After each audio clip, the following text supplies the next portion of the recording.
Hello everyone, in this video I'm going to show you how to install admin columns in WordPress. So if you want to install admin columns in WordPress so that you can have more options to add to your columns, to your existing columns in WordPress, here's a quick guide on how to do that. So the first thing you have to do is head over and tap on plugins.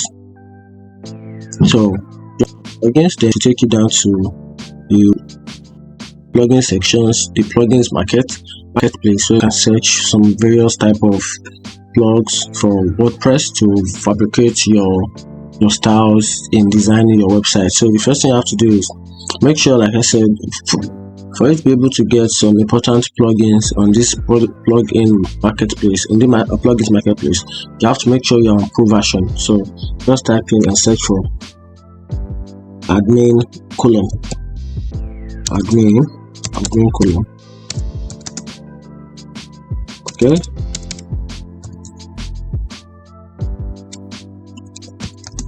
admin column, then search. All right, there is it here, admin column. Tap on it. You can see right here. Before you can install this, we can install this plugin, we have to make sure we move from free to business plan. So, and this account is currently on free for now. So if you are on a business account, just tap on install right here, install the plug. So once you install the plug, then go to settings, down settings. So from settings option, the settings, from settings option, you have access to your plugins from there.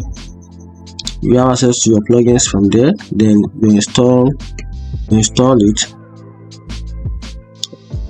Okay, once you install it, then you can now add it to your post. So from there you can now add to your post and add a word count or a level of words per post in your column, and that's it. If you find this video helpful, like and follow for more. Thank you.